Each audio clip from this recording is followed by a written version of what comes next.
Hoje, vamos entrar na história da Helena, uma mulher de 45 anos que, após um divórcio doloroso, acreditou ter encontrado, finalmente, o homem perfeito. Ele não era apenas bom, ele era impecável, atencioso, inteligente, bem-sucedido.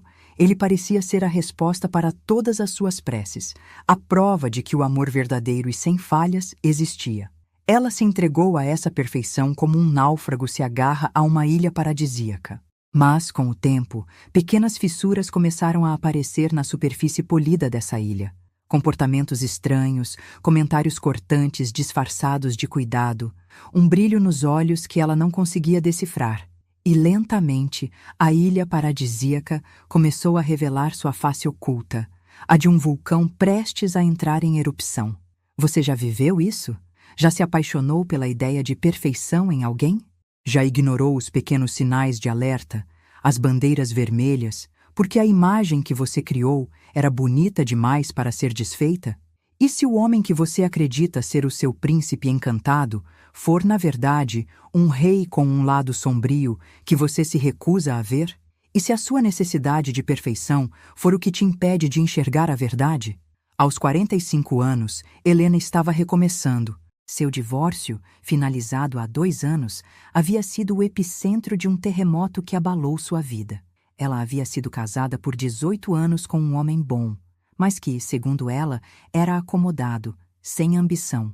O fim do casamento deixou nela uma sensação de fracasso, a crença de que havia desperdiçado seus melhores anos em uma relação medíocre. Com essa ferida, Helena desenvolveu uma sede por excelência. Ela reformou seu apartamento, transformando-o em uma capa de revista de decoração. Mergulhou no trabalho, tornando-se a gerente de marketing mais bem-sucedida de sua empresa. Ela cuidava do corpo, da alimentação, das roupas. Sua vida externa era um retrato de controle e perfeição. E ela buscava o mesmo no amor. Ela não queria mais um relacionamento bom o suficiente. Ela queria o extraordinário. Em sua mente, ela havia criado um roteiro detalhado para seu próximo parceiro. Ele seria culto, mas não pedante, ambicioso, mas não um viciado em trabalho, carinhoso, mas não carente, forte, mas sensível. Ele seria a antítese de seu ex-marido. Ele seria, em uma palavra, perfeito. Essa busca não era apenas por um parceiro, era por uma redenção. Um relacionamento perfeito seria a prova de que ela não havia fracassado, de que ela era, sim, digna do melhor. Era nesse terreno fértil de idealização que Marcos, o homem perfeito, iria surgir. Helena conheceu Marcos em um evento de networking. Ele era um consultor financeiro, articulado, charmoso e vestido de forma impecável. Ele preenchia todos os requisitos de sua lista mental. O namoro começou e, nos primeiros 6 meses, foi um sonho materializado. A primeira cena dessa fase idílica se passa no segundo encontro. Marcos a levou a um restaurante sofisticado. Ele não apenas pediu o vinho certo, mas também discutiu a safra com o sommelier. Ele falou sobre filosofia, arte e política com uma segurança que a deixou hipnotizada. Ao final da noite, ele a deixou em casa com um beijo casto e uma promessa: "Mal posso esperar para continuar nossa conversa." Helena entrou em casa flutuando. Ele é perfeito, ela pensou. A segunda cena é 1 mês depois. Era o aniversário de Helena.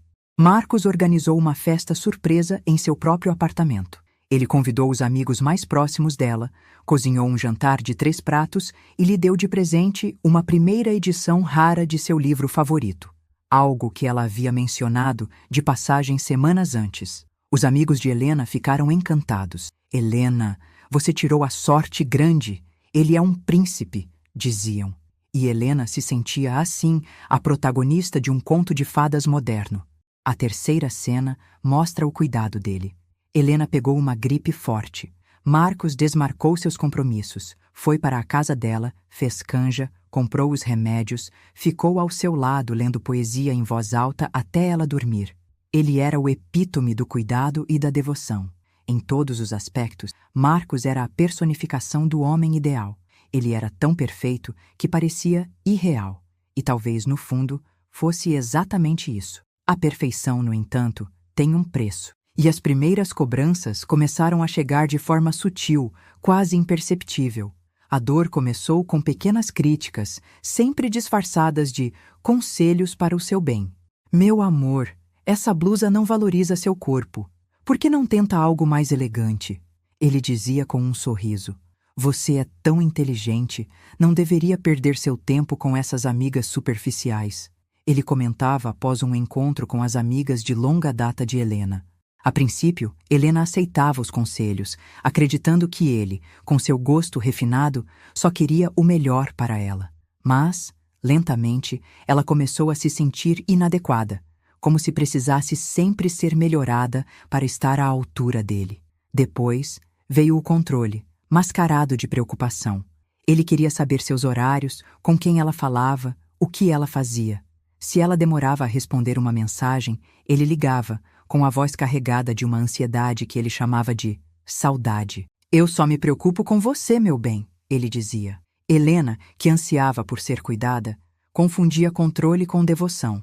Ela começou a abrir mão de sua autonomia, de seus pequenos espaços de liberdade, para aplacar a preocupação dele. A consequência mais profunda foi uma crescente sensação de isolamento e confusão.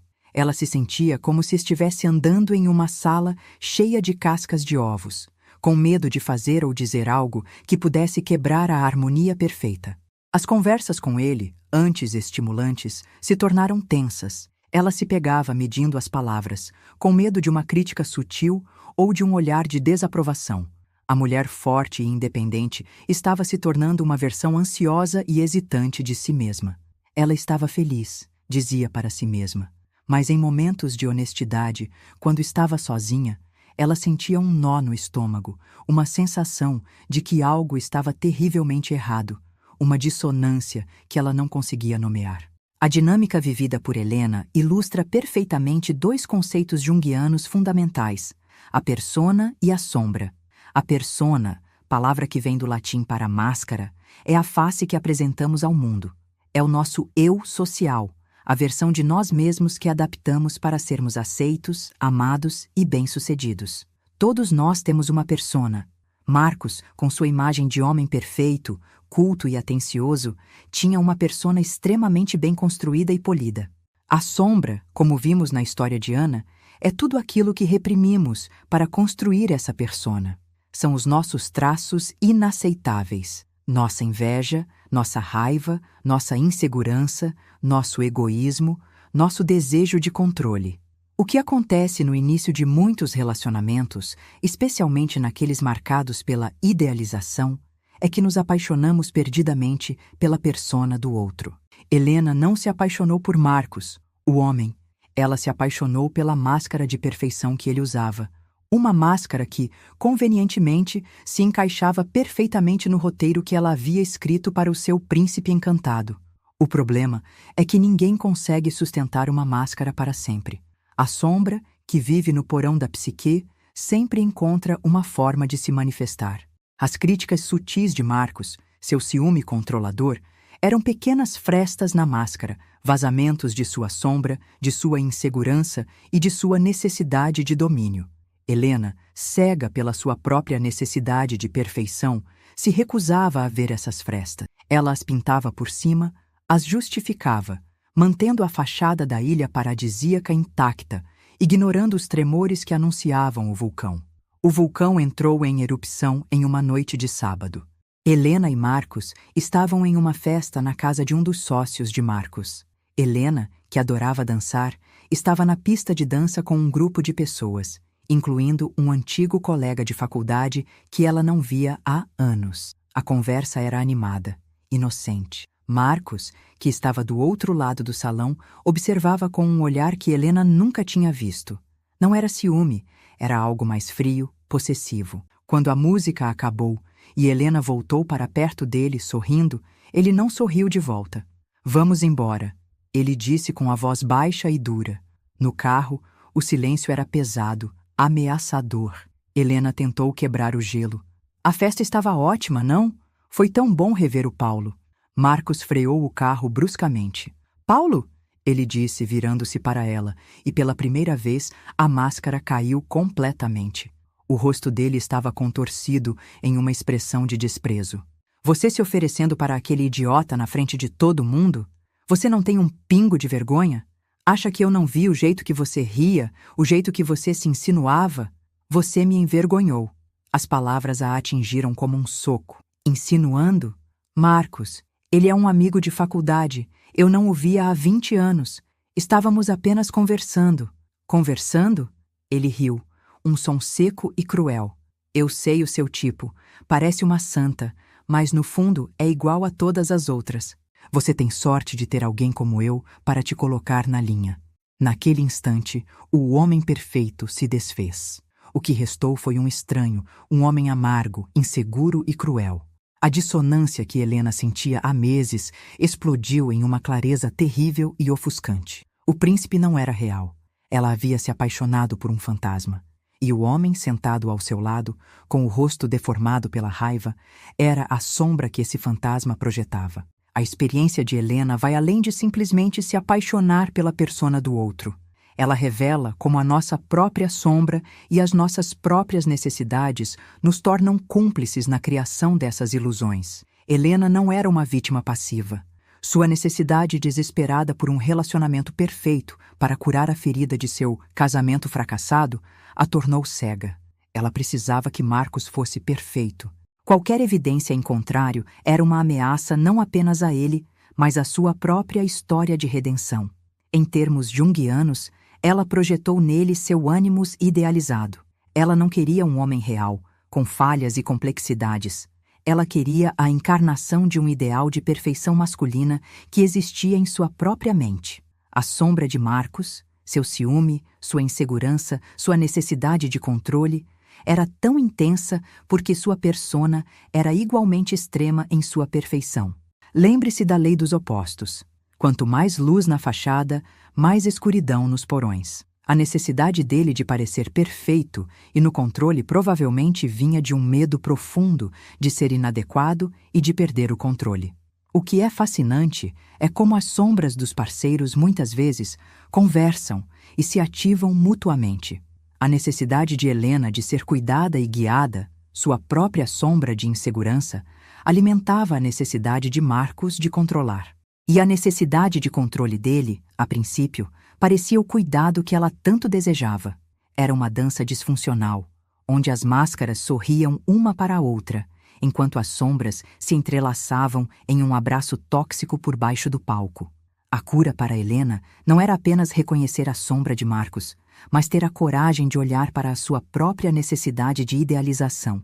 E naquela noite, Helena não voltou para casa com Marcos.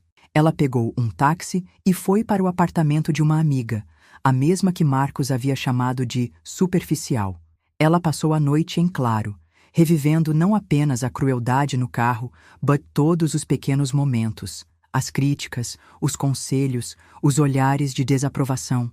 As peças do quebra-cabeça se encaixaram, formando uma imagem assustadora. O término foi inevitável, mas a verdadeira jornada de cura de Helena começou depois. Ela teve que fazer o luto não por Marcos, mas pela ilusão que ela mesma havia construído. Foi doloroso admitir para si mesma e para os outros que seu relacionamento perfeito era uma farsa.